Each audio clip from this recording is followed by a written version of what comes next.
Hola, en este video les hablaré sobre la biofísica celular, en específico sobre el tema de potenciales de membrana. Este video fue hecho para la materia de Ingeniería de Rehabilitación 2 de la Universidad Modelo y mi nombre es Ilis Arjona. Primero hablaremos sobre el potencial de membrana. Para esto imaginemos a la célula.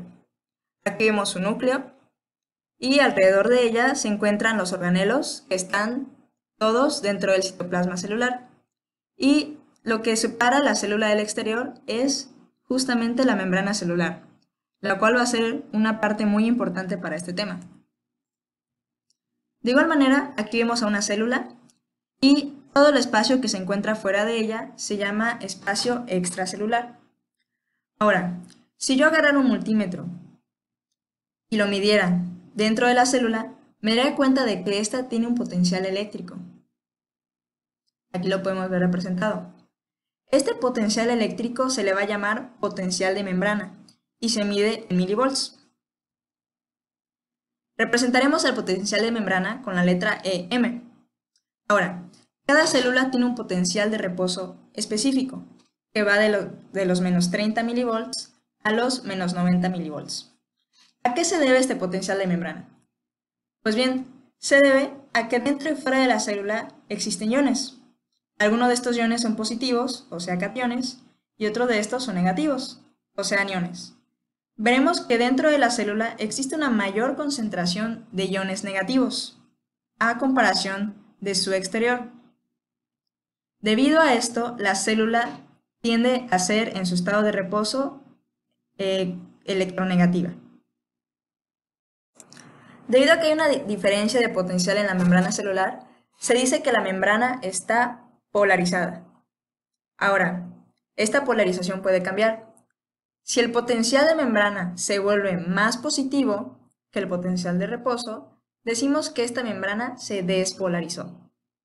Ahora, si el potencial de esta membrana se vuelve más negativo que el del reposo, vamos a decir que la membrana se hiperpolariza. Aquí vemos un ejemplo. En la hiperpolarización, la célula es donde tiene el potencial de membrana más negativo, en comparación al potencial de reposo. Y aquí, durante la despolarización, su voltaje se vuelve más positivo. Más adelante vamos a ver un ejemplo para que nos quede más claro este concepto. Ahora, cada célula va a tener un distinto potencial de reposo dependiendo de su función. Por ejemplo, los glóbulos rojos, cuando están más despolarizados, tienen un potencial de membrana de menos 9. Los fotorreceptores, cuando se encuentran en la oscuridad, tienen un potencial de reposo de menos 40 milivolts. De igual manera, el músculo liso de menos 55 milivolts, el páncreas, que son las encargadas en producir la insulina, de menos 65, las neuronas en promedio de menos 70 y el músculo esquelético y cardíaco de menos 90 milivolts. Muy bien, ahora hablaremos sobre las concentraciones iónicas. En esta imagen podemos ver cómo se vería el interior y el exterior de la célula. En este momento vamos a enfocarnos sobre el catión potasio. Ahora, podemos ver que existe una mayor concentración de potasio dentro de la célula que fuera de esta. Estas partes de aquí simbolizan lo que son los canales de potasio. Ahora, cuando estos se abren, van a permitir el flujo del potasio al exterior. ¿Por qué al exterior? Porque al existir aquí una mayor concentración de potasio, por diferencias de concentraciones, este va a tender a salir. Ahora, si se abren los canales de potasio de la membrana, este comenzará a fluir por su gradiente de concentración hasta el exterior de la célula. Cada vez que un ion de potasio sale de la célula, el interior de esta va a perder una carga positiva. Por ello, en el exterior de la membrana celular se va a acumular un ligero exceso de carga positiva y en el interior se va a acumular un ligero exceso de carga negativa. Es decir, el interior de la célula se vuelve negativo respecto al exterior y se establece una diferencia de potencial eléctrico en la membrana. Ahora, este movimiento del potasio va a seguir y va a seguir hasta que se llegue a un punto en el que la cantidad de ion potasio en el interior, tanto en el exterior de la célula, llega a un potencial equilibrio. ¿Qué quiere decir esto? Que ya no va a haber ninguna fuerza química que impulse al potasio fuera de la célula ni que lo deje entrar. En este momento decimos que la célula llegó a un potencial de equilibrio. En esta imagen podemos ver más claramente cómo se ven los canales de potasio cuando éste entra y cuando éste sale. Pero cuando se llega al potencial de equilibrio ya no ocurre este movimiento. Y aquí lo que pasa es muy interesante. La célula tiene que cambiar su potencial eléctrico para seguir permitiendo la entrada y la salida de aniones, lo cual nos va a llevar al siguiente tema. Ok, ahora veremos el tema de la ecuación de Nernst. Como ya les dije, cuando se llega al potencial de equilibrio, ya los iones no pueden entrar ni salir.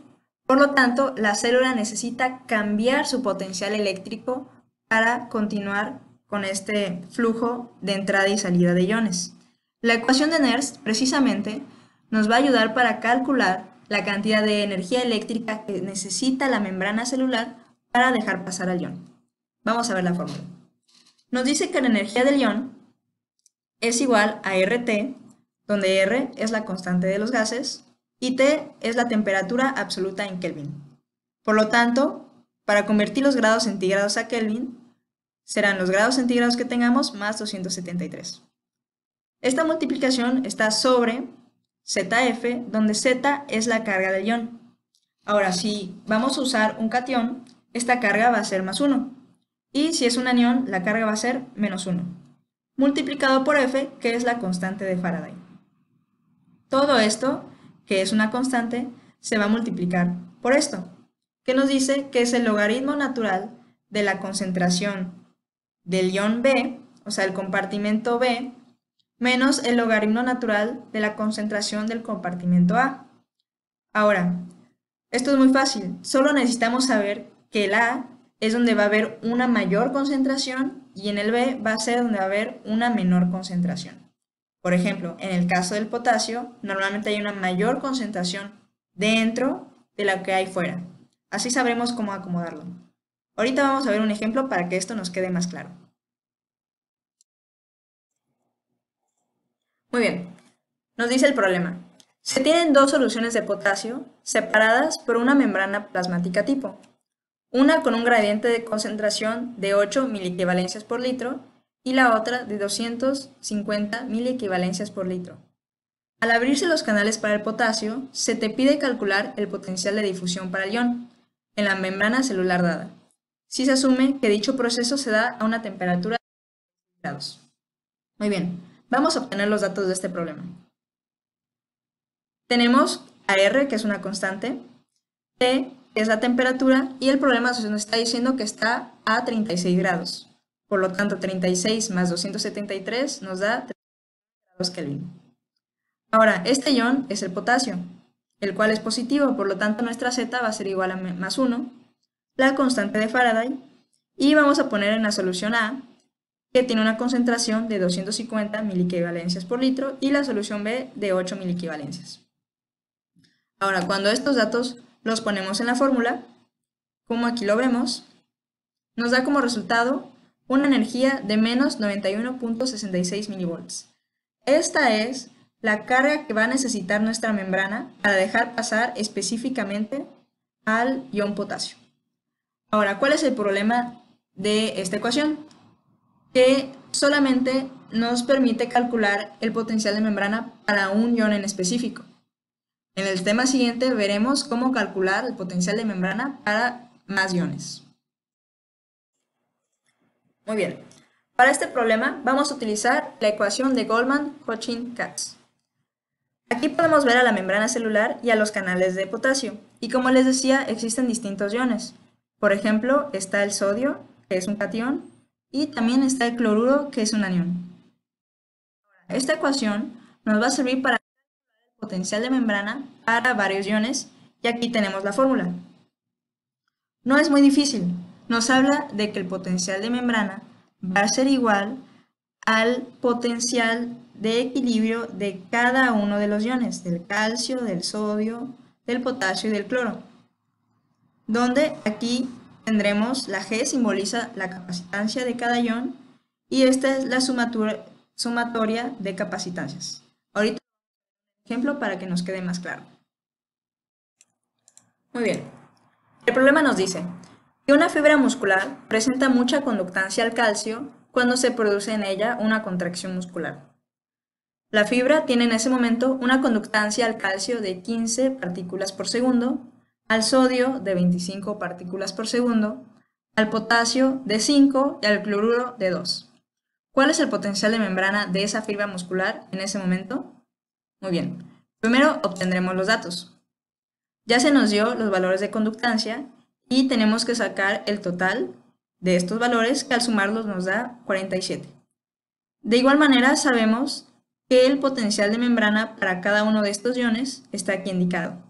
Para el calcio menos 90, sodio 60, potasio menos 90 y cloruro menos 63. Ya con esto tenemos todos los datos para sustituirlos en nuestra ecuación. De esta manera, tenemos la energía del sodio, que son 60, por la conductancia de este, que es 25, sobre el total de las conductancias, que es 47. Y lo hacemos para el sodio, para el potasio, para el cloro y para el calcio. Ya cuando tenemos sustituidos todos nuestros datos, realizamos la operación y nos da como resultado un potencial de membrana de menos 9.06 milivolts. Este es el potencial de membrana que va a tener que alcanzar la célula para dejar pasar a estos iones. Ahora, para finalizar este tema les hablaré un poquito sobre el potencial de acción de la célula.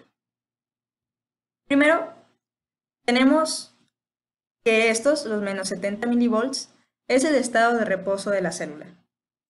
Y también cada célula cuenta con un umbral. En este caso es menos 55 milivolts. ¿Qué pasa? Que cuando sale y entra el potasio, este potencial varía un poco. Sin embargo, la célula tiende a tener muchos intentos fallidos para que se despolarice totalmente. ¿Por qué? Porque si este potencial no logra alcanzar el umbral, la célula no se va a despolarizar. Es lo que se le dice todo o nada. Después de esto, cuando finalmente logra salir el suficiente potasio para sobrepasar este umbral, la célula va a hacer la despolarización, que podemos ver que en una ventana de tiempo muy corta de milisegundos, este potencial va a bajar hasta llegar a un pico, que es el potencial de acción. Durante este tiempo, el sodio va a estar entrando a la célula, por lo tanto se va a volver más positiva. Ya después de haber alcanzado este potencial de acción, finalmente la célula se va a repolarizar, va a permitir la entrada de los canales de potasio. Ahora, ¿qué vemos después de que se repolariza? Podemos ver que el potencial de membrana incluso sobrepasa el estado de reposo. A esto le vamos a llamar hiperpolarización. ¿Por qué pasa esto? Porque en lo que la célula intenta alcanzar su condición de equilibrio, los canales de potasio van a seguir abiertos y digamos que se va a sobrepasar. Pero ya pasando esta etapa de hiperpolarización, la célula va a volver nuevamente a su estado de reposo.